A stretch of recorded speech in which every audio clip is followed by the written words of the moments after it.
Everyone, Jim Coventry from RotoWire here. Won't be talking a lot of football today. Obviously, we all dealt with a very tough situation for Damar Hamlin last night. I mean, it was one of the oddest moments in my life that I can remember. I mean, I'm watching the game and Damar Hamlin falls and he gotten up and he fell and I just had this sick feeling that this isn't a concussion. This is something worse. And as we're watching this in real time, just hoping Damar Hamlin's going to be okay.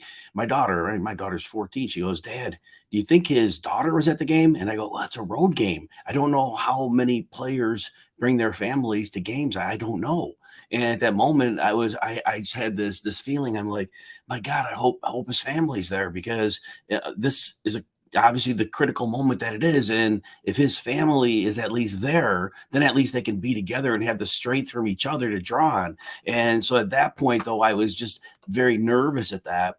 And I did eventually find out through the broadcast that the family was there, and like I said, I mean, it was still grave, but I mean, his family's there. The mom may be able to hold his hand in the ambulance. And I'm thinking things like that.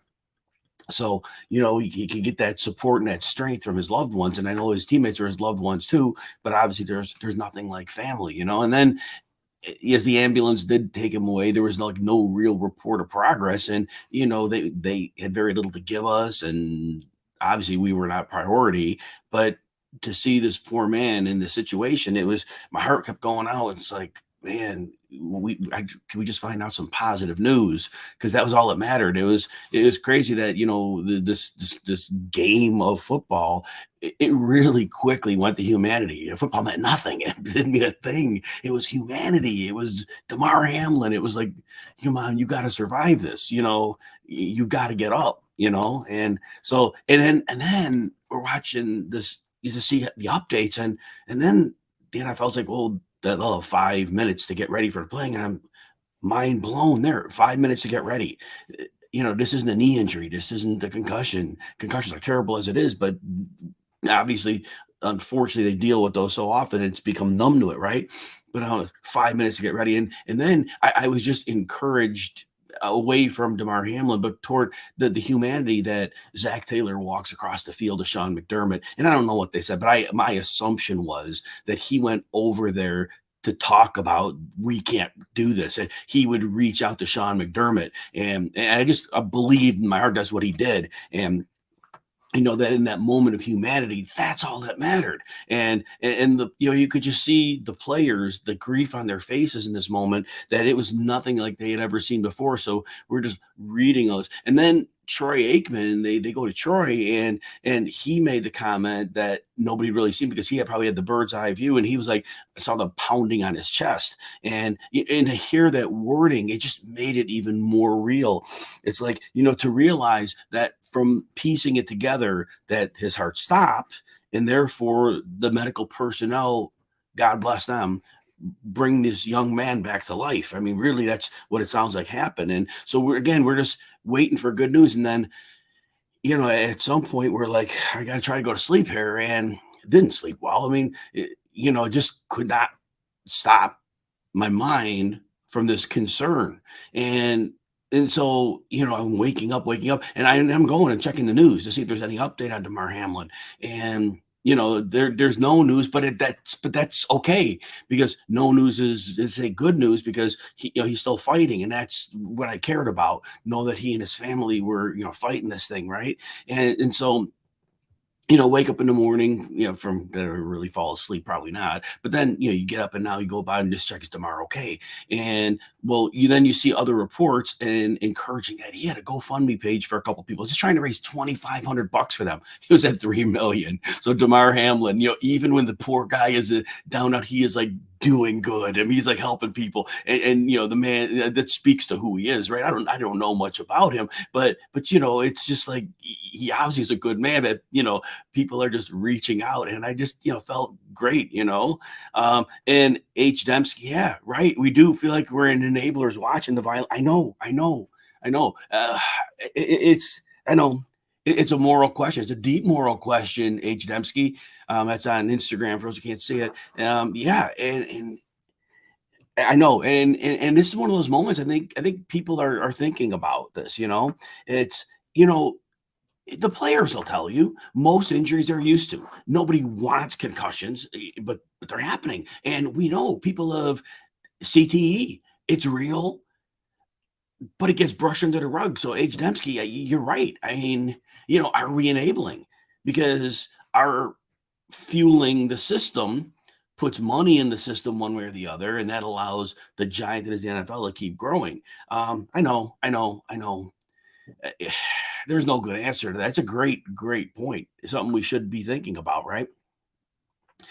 So anyway, today at least the family puts out a word. So it sounds I'm not a medical guy, you know that. It sounds like he has a chance. It sounds like maybe he has a good chance. I did hear a doctor say on ABC, my Chicago local, that he went through what he knew of the situation and his medical experience. And he said he felt like there's a great chance Damar Hamlin survives this. And he said the fact that he's very young, he's athletic, these are things that work in his favor. And so that's what matters. I want him fine, just need him fine. And H. Dembski, feel bad for Tua, right? 3 concussions in a year. And you know, does the league need to put a foot down and say, Tua Tagovailoa, we love you, man, but not on our watch. You're not going to have another one on our watch. And but ultimately, don't know it's their choice. But anyway, I'm not going to talk about football today. We can. Don't matter. It don't matter. It don't matter at all. Now, my job is football, so later in the week, I probably got to, put some content out because that's what I get paid to do. And not excited to do it, don't want to do it, don't feel motivated to work. That's because Damar Hamlin is on my mind. That's what it is. And I think a lot of you out there, he's on your mind too. And you know, I'm an optimistic person, and I believe not only is Damar Hamlin going to be fine, he's going to survive this, but he is going to make a dynamic impact on the world. I think he already has. He already has. He already has. This People were thinking about things they never would have thought of. The fact that games canceled right now, good, because humanity is what counts, right? That's what matters. It's humanity. Football can move to the side. Of course, it'll come back. Of course, but Damar Hamlin's coming back. He's coming back to be healthy and happy. I'm not saying the football. I don't care about football. Do not care about football. Damar Hamlin's coming back in a big way for life. He's going to make such a massive impact on this world because I do believe in the great scheme of things that catastrophic things we survive, they make us the best versions of ourselves. They allow us to reach the world in a dynamic way. And I don't wish what happened to Damar Hamlin on obviously anybody. But man, I think he's special. I think he's special. And I think he's really gonna be greater than he ever was in a way that we're yet to see. I appreciate everyone out there. I can hang if anybody has questions or comments or wants to type anything in. I'll be glad to go with that. But I'll just hang for a minute and do that. But like I said, right now football doesn't matter. We love football, but we love people more, right? We have family, we have friends. Doesn't matter if we know people firsthand. And while we're wrapping up, just seeing how people like the outreach of support. I believe so many people when they said they're praying for me. I believe that. I believe that.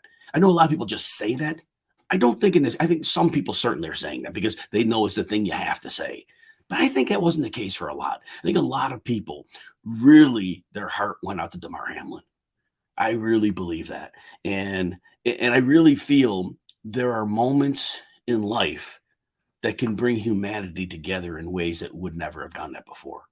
And Damar Hamlin's going to cause people to think about things they may not have thought before. Some of the comments we had earlier today talking about, are we really supporting the sport that could potentially do this to people? And once is too much, right? Once is probably too much, right? But and here's I'm old, all right. 9/11 happened. I was in my 30s, and in the moment of 9/11, I thought, "Oh man, the world will never quite be the same." And what was weird to me was just how fast most things went back to normal. That stunned me. That I learned a lot from that. Um, and but you know what? I want to think people have evolved a little bit. I want to think the steps that we saw, how there was more humanity when people were caring for, loving Damar Hamlin, praying for him. I think that humanity, I think I saw more of that in this instance.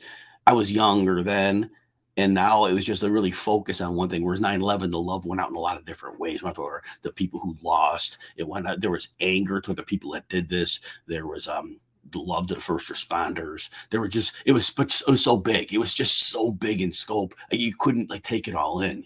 But where we have one great human being in Damar Hamlin, it's just one point of focus here. And so we could focus on Damar Hamlin and we could see the humanity in that one moment. I think it was easier to process it that way. And so, like I said, final words. I just, Damar Hamlin is going to beat this. I believe that. I believe that he has already made an impact on the world in a great way. And I believe that impact's going to be even greater. And I believe he is going to be a great shining star in his world. He already is. He's going to be even a greater shining star. Thanks for hanging with me. Like I said, we'll get, football's not important now. Humanity is. Kiss your loved ones, hug your loved ones, tell them you love them. Life is fragile, but Damar Hamlin's going to beat this. All right, love you guys. All right, I will talk to you guys soon.